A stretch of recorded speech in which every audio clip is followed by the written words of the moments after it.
Excelentísimo señor presidente, autoridades, compañeros y compañeras que habéis sido galardonados, extremeños y extremeñas.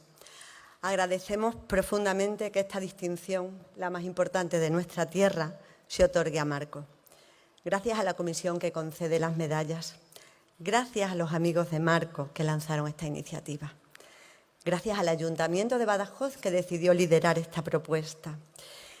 Y a las miles de personas y cientos de instituciones que decidieron respaldar la candidatura. Marco es un extremeño de Badajoz y de Cáceres, de Solana de los Barros y de Jarandilla de la Vera.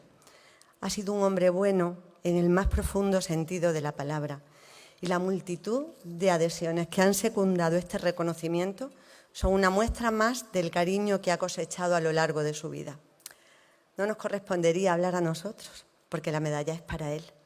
Por eso vamos a nutrirnos de las entrevistas que hizo y de su particular diario, la novela de Marco, para que hoy se escuche la voz del protagonista. Y voy a citar textualmente. La Ela se ha convertido en esa compañera de baile que no hemos elegido, pero con la que tenemos que aprender necesariamente a bailar. Pero este no es solo un camino de pérdidas. También he encontrado la energía y la ilusión para luchar por un colectivo, el de quienes, como yo, son enfermos de ELA. Queremos dejar de ser invisibles. Queremos ser tratados por el sistema sanitario y social con la dignidad y la eficacia que cualquier enfermo merece. Queremos que se invierta en investigación para curar o al menos detener esta enfermedad.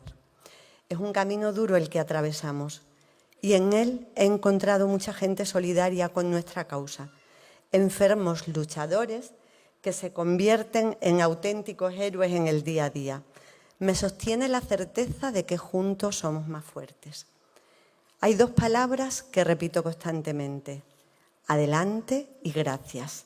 Supongo que marcan las actitudes con las que yo he querido vivir siempre: el espíritu positivo y proactivo y el agradecimiento.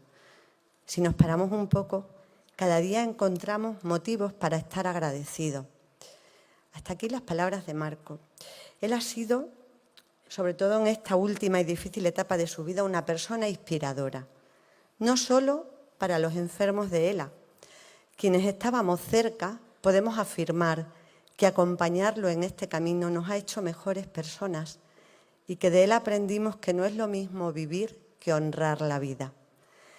Tal vez lo mejor de su legado sea esa manera de agarrarse al día a día, de aceptar y adaptarse a todas las dificultades, de encontrar fuerza en la debilidad y de afanarse siempre por el bien común. Distinguir a Marco con la medalla de Extremadura es cumplir uno de sus sueños: que la ELA se conozca. Que este acto sea hoy también un momento para hablar de la importancia del cuidado a los enfermos y a sus familias. Hablando de las emociones que conservamos y parafraseando a Luis Landero, a pesar del paisaje desolado que el olvido va dejando a su paso, damos fe de que con Marco vivimos muchos momentos de plenitud y de que su lucha no fue en absoluto en vano. En algún lugar muy cerca de nosotros, Marco hoy está indudablemente feliz y agradecido. En su nombre, en el de toda su familia, en el de sus amigos y en el de toda la comunidad ELA, muchas gracias.